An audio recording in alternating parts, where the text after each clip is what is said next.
Oh, I got to turn it around so they can see us. Okay, here we go. Hey, everybody.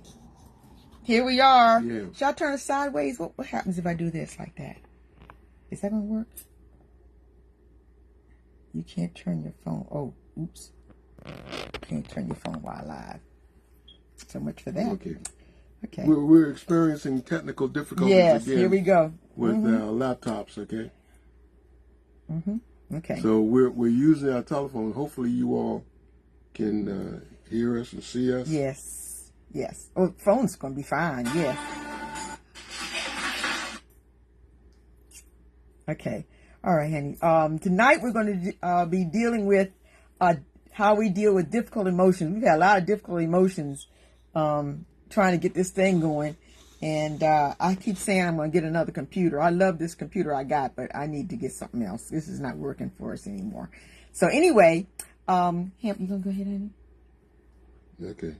Yeah, we're not on it. I'm trying. We're not on it, honey. Oh, gosh. It's not working. I turned it off. I stopped it because it's not. There so far. Okay. Yes. Lord God, once again. Ooh, are we still here? Okay. All right. Okay. All right. Okay. All right. Okay. We have. Okay. Our internet connection isn't very good, and I don't know. Plus, add in the factoring old people, so it could be us. We don't know. Anyway, in fact, I was thinking about. I said, I'm just not going to do it tonight because the computer's not acting right and the internet's not acting right. I said, you know what? We're just going to go ahead and do what we can do. It seems to be working. Okay. All right. Pastor Steve is on here, and Beverly. And Steve Polk is watching in Florida. Yes. How's it hot? Oh, no, he's not in Florida. You'll see he did it. Okay, that should be fine now. Okay, we're good. Okay.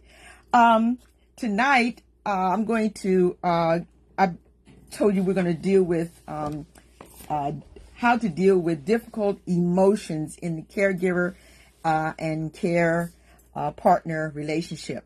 And in any relationship, on your job, at church, with your children, you always have emotions that come into play in your relationship, and we have to learn to deal with them. But the care partner, caregiver relationship is very, very different because you have a different type of relationship that is more intimate than any other relationship.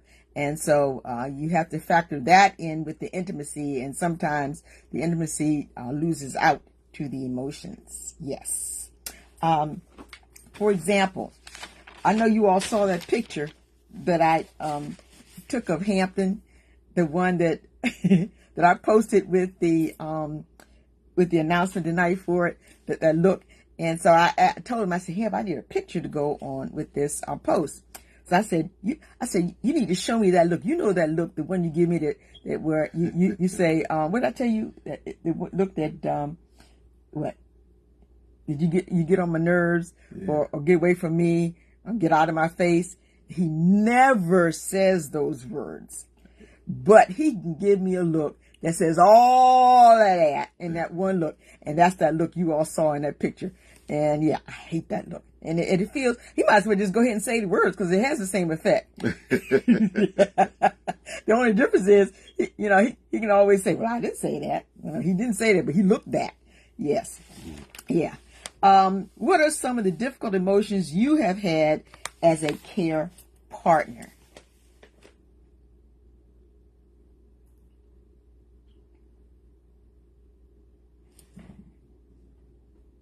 This is for you. You're supposed to answer this. I know. It's hard for a guy to talk about his emotions. But it's not hard for you to show them. I think you're right. I think most of the it's just that I get upset when something I want to do, I can't do it as quick as I used to. Mm-hmm. Okay, that upsets me. Okay, that upsets me. Mm-hmm. I would have had it done yesterday, but I got to wait for you. Okay. And then what happens? You get upset with you, with me, yeah, because I'm not doing what I want you to do when I want you to do it. You want me when you think it. You ought to have it done. I should have had it done already.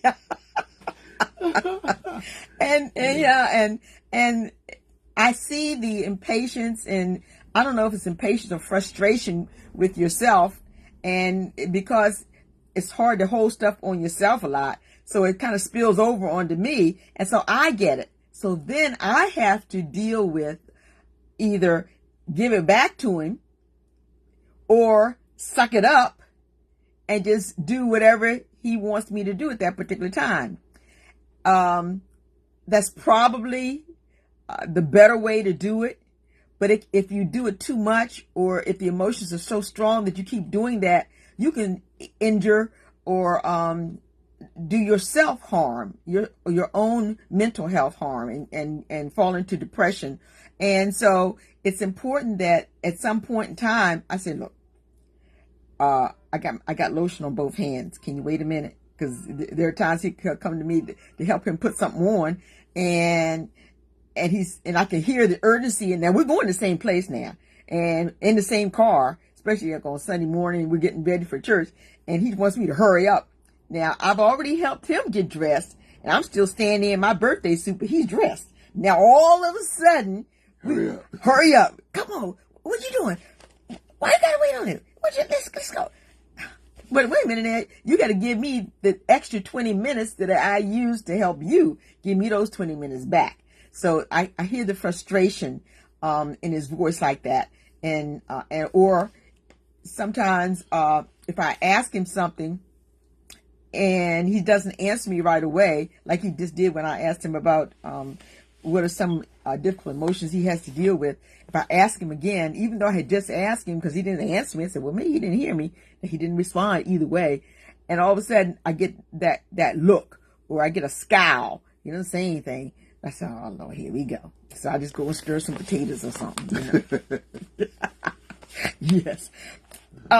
Difficult emotions I have had as a caregiver spouse are sadness, envy, frustration, anger, and being overwhelmed.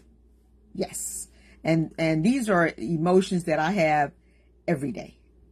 There's not a day that goes by that I don't have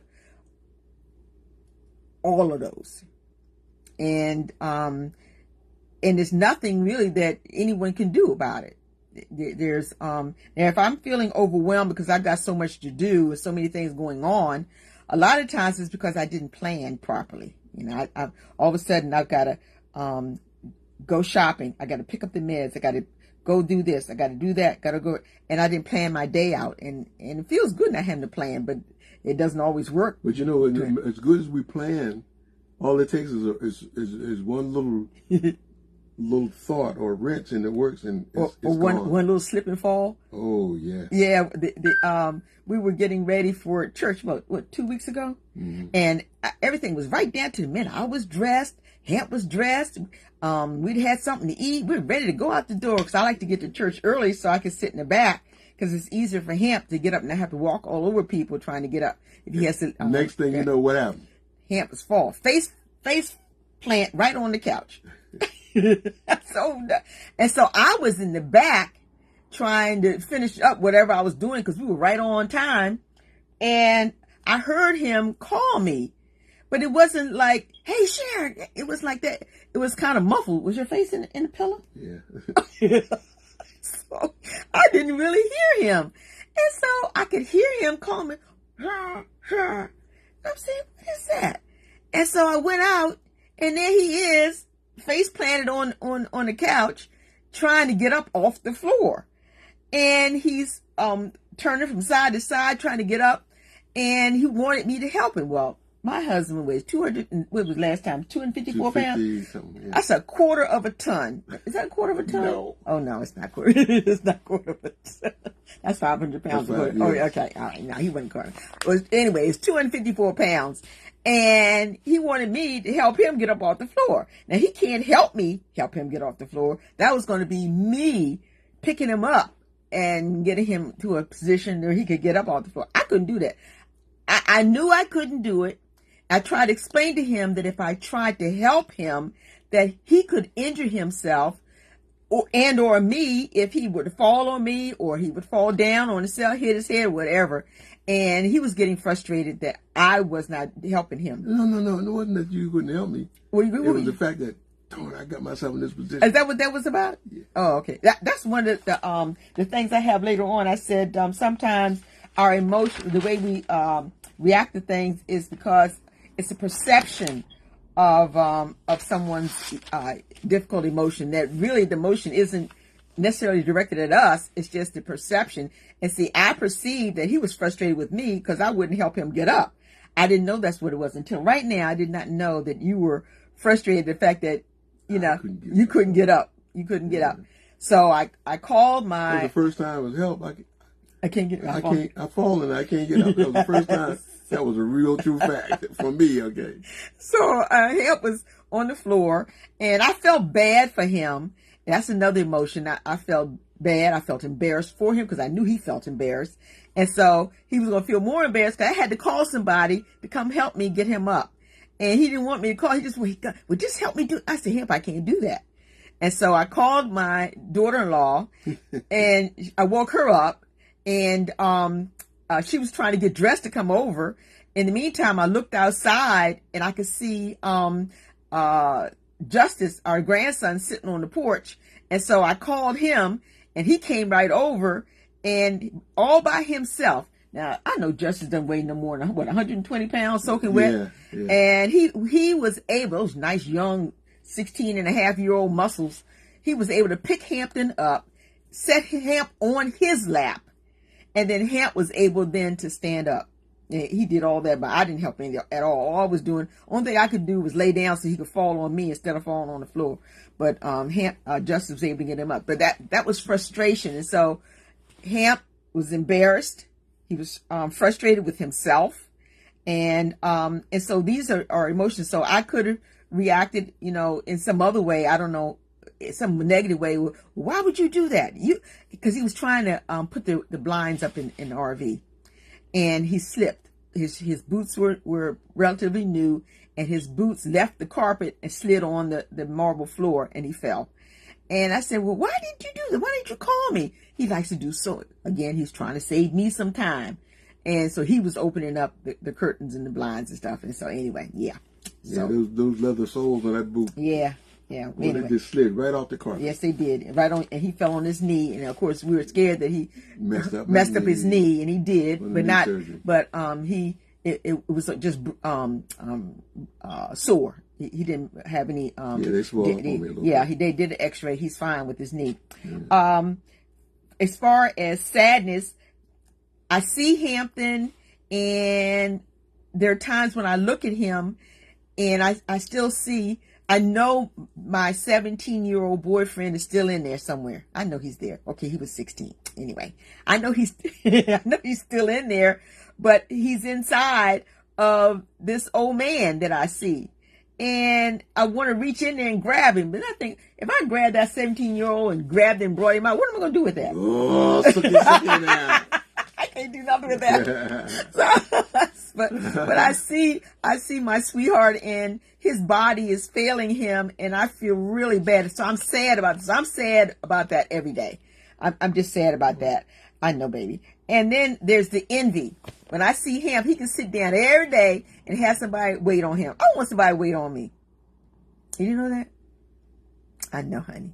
But what are you going to do about that? Is there anything you can do about that? No. He does. Now, he does, for example, he will fix his own breakfast. And that is a real help for me because it allows me either to stay in bed a little longer. I can take a shower. I can go pee. Oh, excuse me, Pastor Pope. Or I can go do something like that. Just some little time to myself because he will actually do his own dishes. So that really helps me. Just that one thing. So if you're in a position where you have a care partner who's not able to do those things, if you had a family member or a friend or someone, or hire a church lady to come over and do the dishes for you, something like that, fix the breakfast, just that one meal a day takes a lot off of me.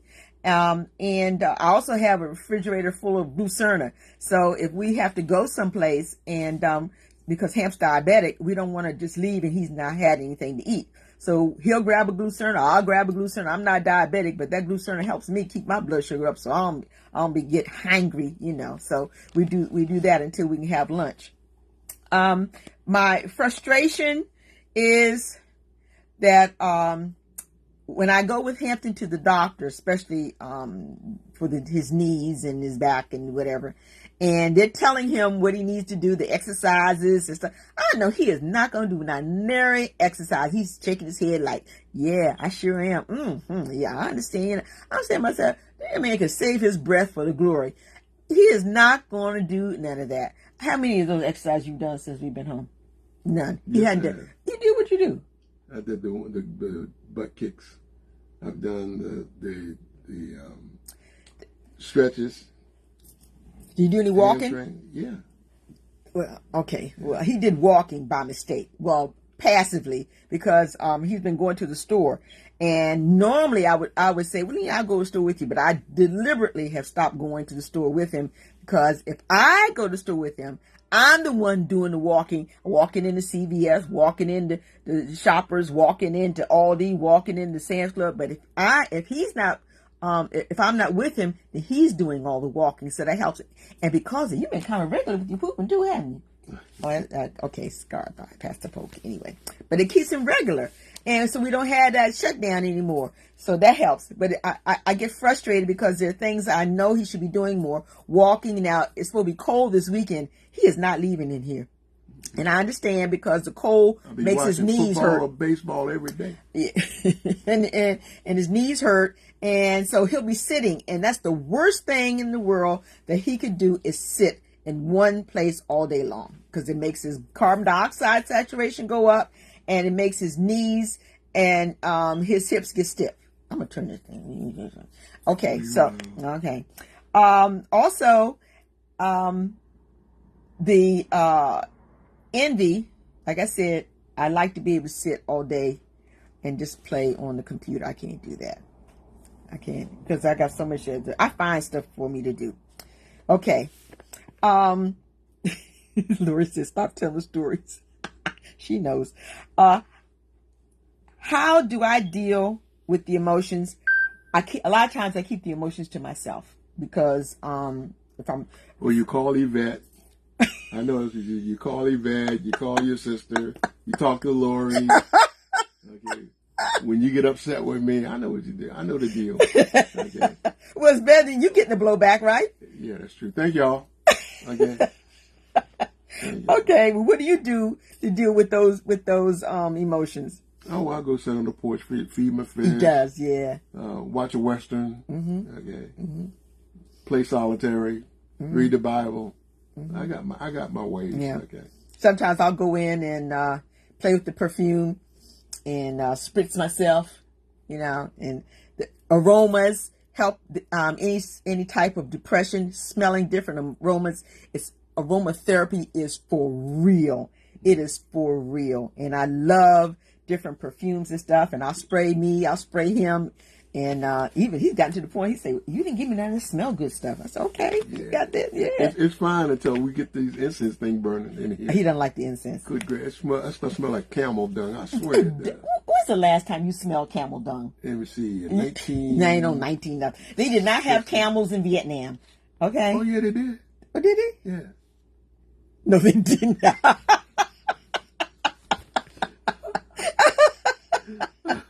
Okay. All right. The kinds of emotions, dealing with others, my care partner's emotions, and dealing with my reaction and my own emotions towards him. Those are the kinds of emotions that I'm dealing with. We deal with our own emotions that are not a response to our care partner. For example, anger, self-pity, envy, jealousy, frustration. I can't let you see that if I have those feelings.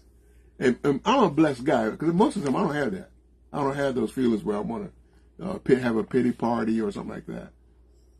I try to keep busy trying to help you as much as I can to do, something. I know, don't say it. I know those clothes I need to fold up in the bedroom been there for over a week. I ain't folding boys up yet. those towels. Anytime we got to take a shower, we got to go in the clothes hamper to dig out, not a clothes hamper, but where the clean clothes are. Instead of, normally by now I would have had those things folded up and put away. Yeah, why haven't you folded the clothes? It's too much baseball on right now. Oh my gosh. No, I'm kidding. Yeah, whatever. I'm okay. kidding. Like I said, you gonna fold the clothes? I gotta fold them up. Okay, Yeah, I'm not going out of here tomorrow, so okay, I got witnesses. I will fold them All up. right, okay. Our care partner deals with their own emotions that are not a response to their caregiver. In other words, you deal with your emotions that are not a response to how I try not to show you my frustration. I really do. Do I do a good job with that? Yes, you do. I try not to show you mine. Okay, I don't want you to get upset. You got enough stuff you got to do around here. It is. Okay. Then you try to show me don't show me your emotions. Yeah. I try. You don't say anything. You just give me that look that I put online. It's like they're willing. What you talking about, sir? Yes. Sometimes emotions are real or actual. Sometimes they are the perception of what they think is an emotional trigger or response. For example, Sunday when you fell down, he's watching football. Come on, honey. Sunday when you Commanders are playing. When he fell down, 5 more minutes. when he fell down, I perceived what I thought was his frustration with me because I wouldn't help him up. Where now I found out that he was more frustrated with himself and embarrassed with himself because he had fallen down and couldn't get up. I was trying to figure out how I get in that position. Then it dawned on me, them cotton picking boots. Sometimes our emotions are anxiety. And I have this a lot about our future lifestyle and health challenges because I'm not getting... Hampton. Don't do that. Don't do that. Don't do that. Don't do that. You hurry up. Being up at 2 minutes left. 5 minutes because we were late. Sometimes our emotions, especially anxiety, are because of our perception that our lifestyle has changed and is going to continue to change. That because I'm getting older and what's going to happen when I can't help you anymore. And we've talked about that a lot because sometimes I have to get on my knees to wash your legs and stuff, and you have to help me get up off my knees. So and it's hard like that. So I'm anxious. I have a lot of anxiety about what our future lifestyle. Dave said not older but seasoned, but I.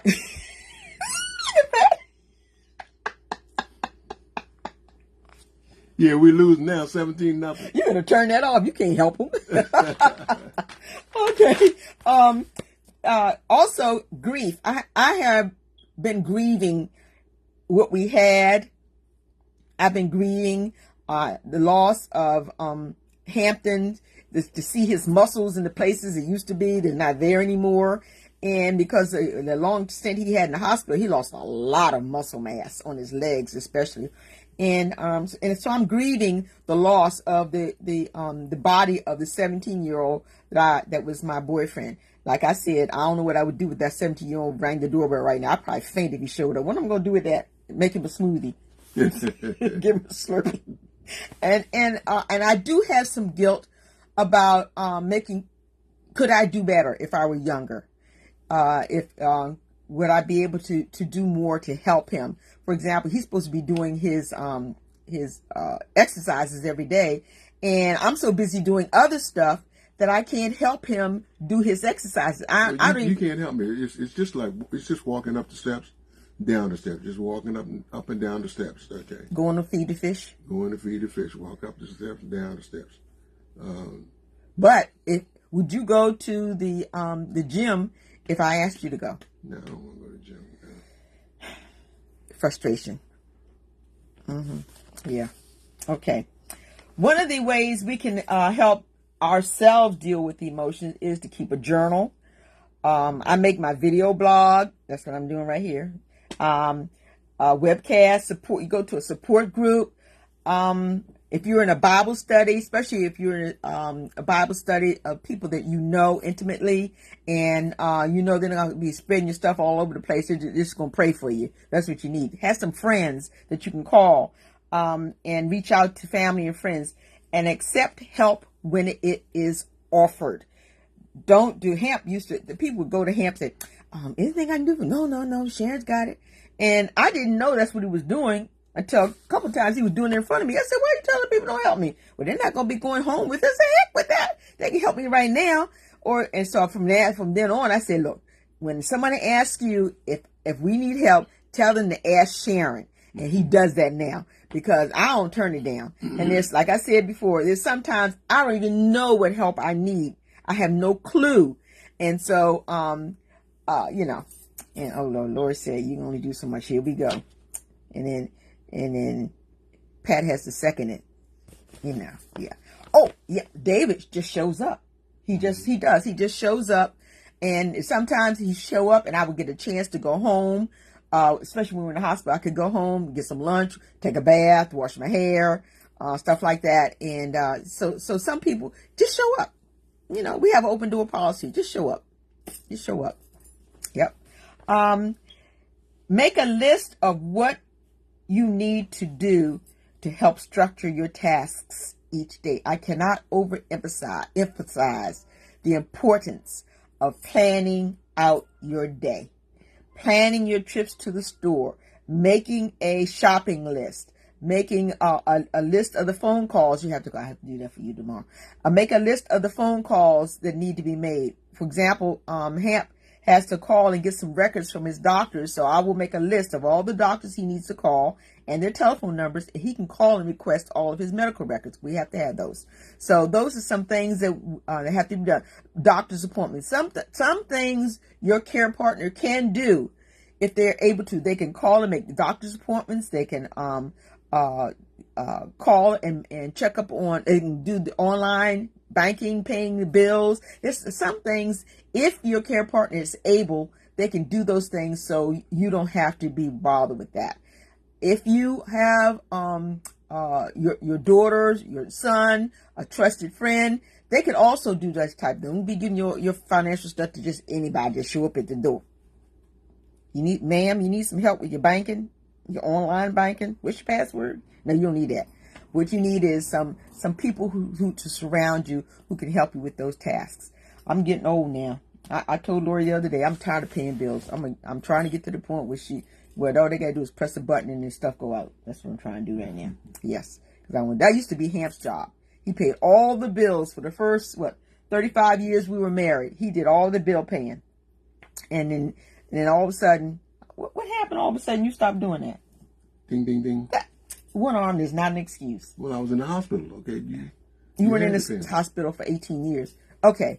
All right. Anyway, that's about it, Kemosabe. You have anything else you want to say? Thank you. No, I don't. You sure?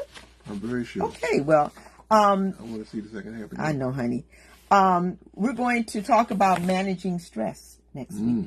Yeah, everybody has stress, whether you're a care partner or not. Everybody has stress. Yes. Okay. And I see. 14 people on here. Yes. That's right. Yeah, but they watch a lot afterwards too. Oh, okay. Looked like it went off for a second there. I don't want to do that. Okay. All right. Well, that's it for now, guys. And we thank you so much for being a part of our evening. And we'll see you next week. I might even have a new computer next week. I don't even know, because this one right here about to get on my last nerve. But we always have the phone, right? Yes, right. Yes, we do. Okay. Thank you, guys. Thank you, we love you. One more time again. Thank you, Lord. Good night, one more everybody. time again. Good night. Good night. Bye-bye.